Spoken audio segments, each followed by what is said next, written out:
Welcome to Audible Thoughts. Starting intro. Okay, cut the audio. Wait, are we starting? Yeah, we're in. We can't, literally tune into the exact frequency of your internal monologue right now. But if you're currently dreading your inbox or staring at a calendar that looks like, I don't know, a Tetris game you are actively losing, you are in the right place. No, absolutely. That feeling is universal. Right. And the wild thing is, the Royal Society for the Prevention of Accidents, or ROSPE, they actually classify what you're feeling not as just being busy, but as an actual occupational safety hazard. Which is such a profound shift in perspective, really. It is.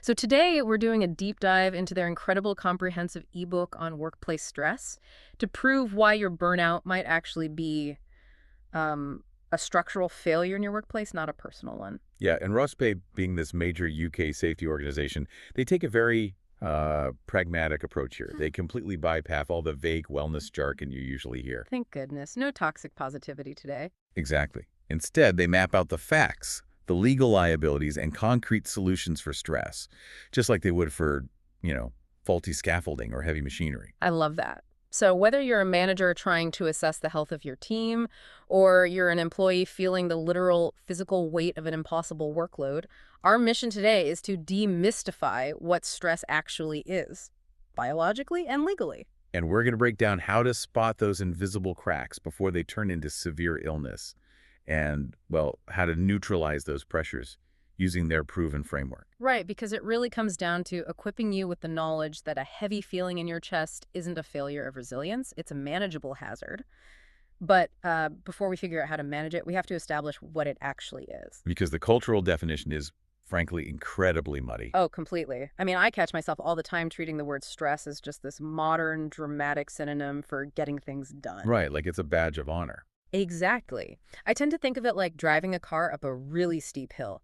You have to rev the engine to make it to the top. The engine gets loud, it gets hot, but that revving is just the mechanical cost of performing. And to be fair, the ROSPE source material acknowledges that dynamic. I mean, a certain level of acute pressure is biologically necessary. Like good stress. Yeah, exactly. We get a surge of adrenaline when we're stuck in traffic or, managing a chaotic household or watching a really tense sports match.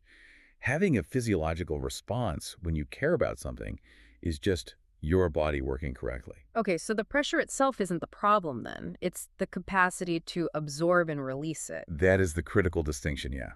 ROSPE uses the formal definition from the Health and Safety Executive, the HSE, Yeah. and they define stress specifically as the adverse reaction people have to excessive pressures.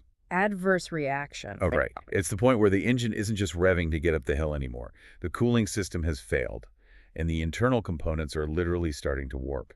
Wow, okay. And the text points out something that felt almost counterintuitive to me at first. It states that stress itself is not an illness. Correct. But people go on medical leave for work-related stress all the time, so how to reconcile those two things? Well, we have to look at the biological mechanism. Stress is fundamentally a mental state. It's this temporary physiological posture your body takes to deal with a threat. Like fight or flight. Exactly. When you're revved up, your endocrine system just floods your body with cortisol and adrenaline. And that chemical cocktail is phenomenal for a short-term sprint. Right, like running from a bear. Or hitting a crazy Friday deadline. Mm-hmm. But the danger and how it transitions into illness happens when that mental state just becomes your default setting. Oh, because you never power down. Precisely. When an unmanaged work environment keeps you basically bathed in cortisol for 6 straight months, those chemicals start to actively degrade your immune system. They elevate your blood pressure. They literally alter your brain chemistry. That is terrifying. It is. That prolonged exposure is how the mental state of stress metabolizes into severe diagnosed illnesses. We're talking chronic anxiety, clinical depression, cardiovascular disease. So it's just biological wear and tear. And the workplace is basically the perfect storm for this because the threat never actually leaves. You have tight deadlines, limited resources, emails pinging at 10 p.m. You're always on. And the data they provide on the fallout is just staggering. If you look at their 2011 28,000 documented cases of work-related stress in the UK. Jeez, over 400,000. Yeah, and that accounted for 40% of all work-related illnesses. Wait, 40%? That's almost half of all occupational illness. It is massive. Almost half the landscape is driven by an adverse reaction to pressure. And reading through the breakdown, it's not even across the board. The hardest hit sectors are human health, social work, education, and public admin. Right. We're talking about health professionals, mostly nurses, along with teaching professionals and welfare workers. The people holding society together. Exactly. The highest rates of severe adverse reactions are in roles with high emotional stakes, massive demands, and critically low resources. So knowing that up to 1 in 5 UK workers are suffering from this, the obvious question is what actually triggers it? Because if we go back to my being busy assumption, my gut says it's purely workload. Just too much to do. Right. When I picture workplace stress, I just see an employee sinking under the physical weight of like 300 unread emails. But if demands were the only trigger, we could just hire more people to fix it. And we know that doesn't always work. Because the amount of work is only one piece of the puzzle. The HSE identifies 6 specific management standards.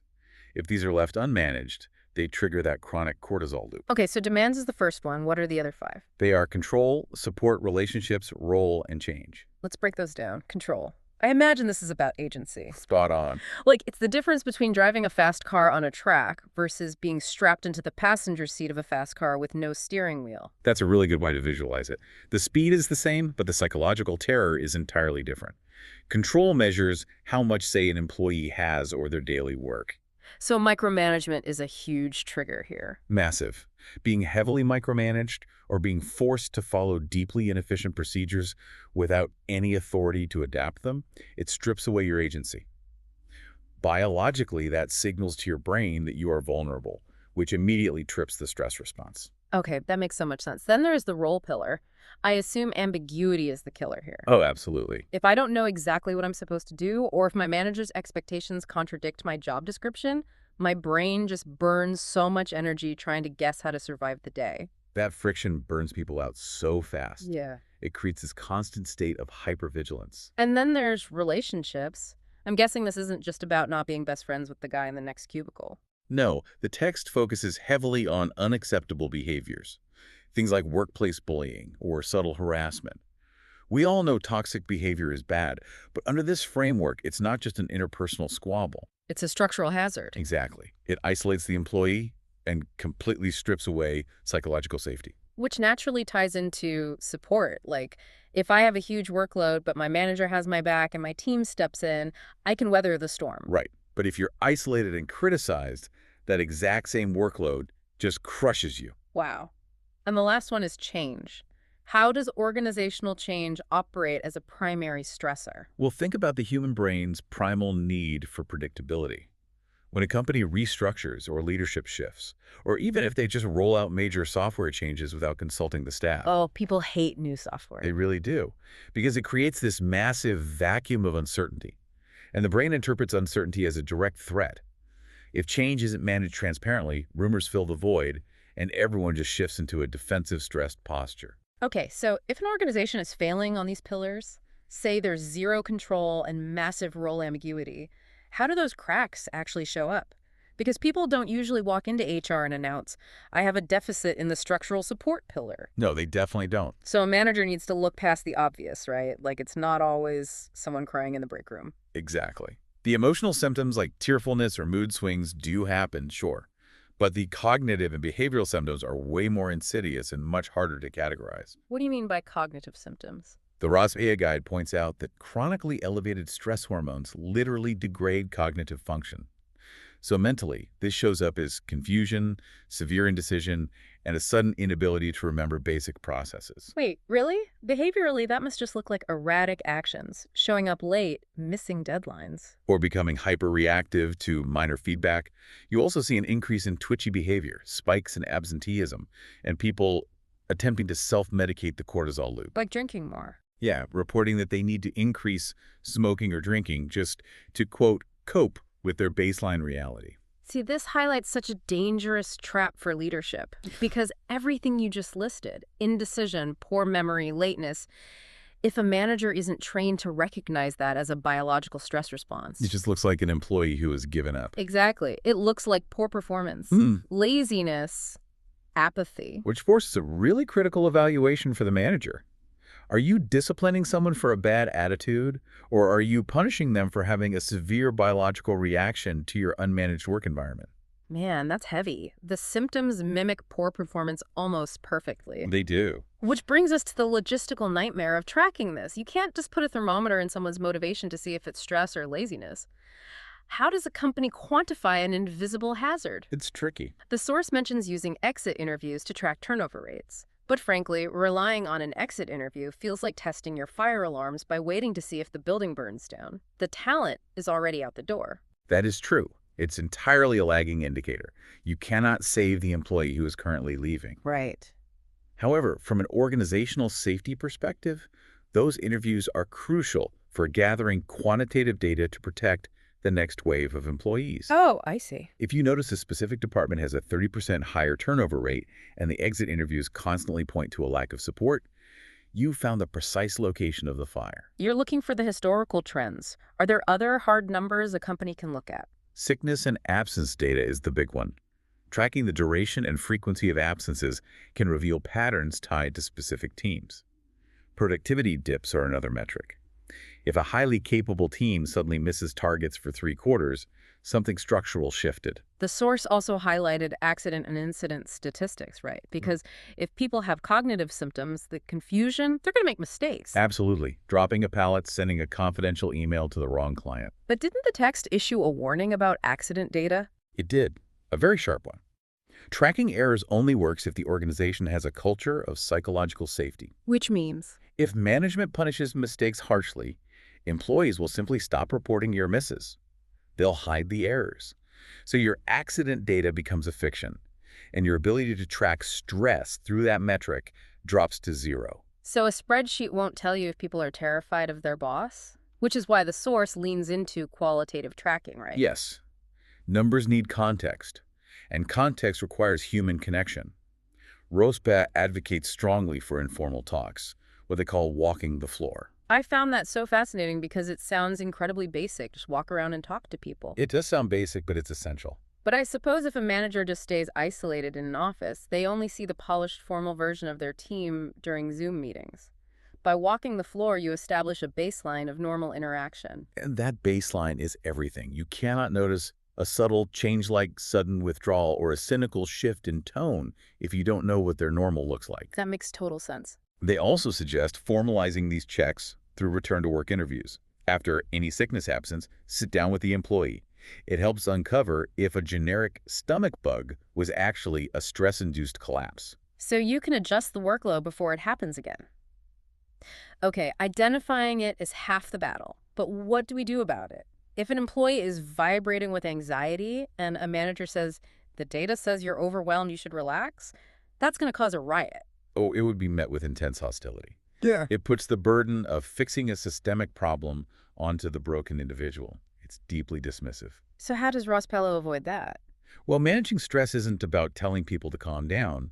It requires structural changes based on strict legal frameworks. We really need to look at the law here because this isn't just best practice for a nice company. It's a literal legal liability. Decisively. Under the Health and Safety at Work Act of 1974, employers have a fundamental duty to ensure the health, safety, and welfare of employees. They are legally obligated to conduct risk assessments for work-related stress. Wow. Wait, there's more, right?